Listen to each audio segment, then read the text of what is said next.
The last video we talked about the limitations of biological mind control because neuroscience doesn't understand how information is encoded in the brain and the central nervous system. And someone was cool enough to send me a link to an article written in 2007 of August by Discover Magazine, and the article is called 10 Unsolved Mysteries of the Brain. And that's what we're going to talk about. What are the 10 top unsolved mysteries of the brain? This is really interesting stuff, and it ties right into the last video that I did. So I'm going to go over all of the top 10 mysteries of the brain, and I'm going to make comments about each one. But before I go over the top 10 mysteries of the brain, I want to make a comment about what all of the top 10 mysteries have in common. You see, in philosophy, in psychology, in fact, in just about any of the sciences, an important distinction is made between the function of something and the structure of something. By function, we are talking about the intentions behind something, its purpose, what it does, its activities, and the result of that activity. For example, if you have a fork, the function for the fork is to pick up food. By structure, we are referring to physical form, how the object is arranged, its shape, its physical parts, and how those parts fit together into a whole. So the structure of a fork is a metal shaft with 3 or 4 sharp prongs pointed out from the shaft. In psychology, the mind in terms of function means what the mind does. For example, some of these functions would include memory, perception, reasoning, and emotional response. These different functions of the mind in psychology are called mental faculties.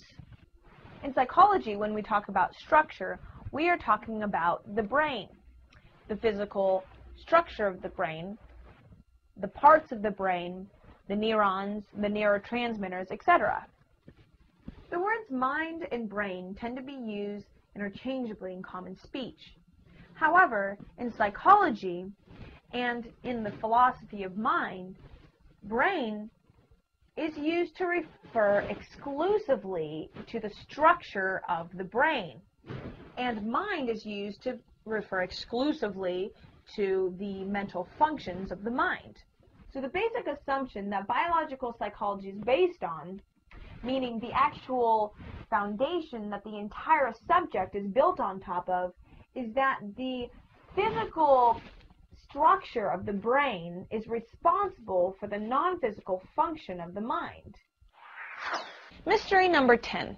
What is consciousness? Well, there's been a great deal of research done in an attempt to unlock the mystery of just what consciousness is. But not only is the phenomena of consciousness not understood on a structural level, but there isn't a good agreed upon functional model for just what this phenomena is either. One thing that's interesting about consciousness is that on a functional level, it appears to exist outside of the mind, as if it's looking in.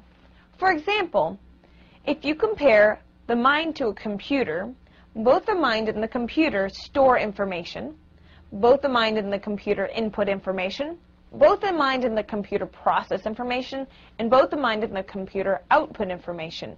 But no one assumes that the computer is aware of what it's doing. Now, consciousness is like the computer user.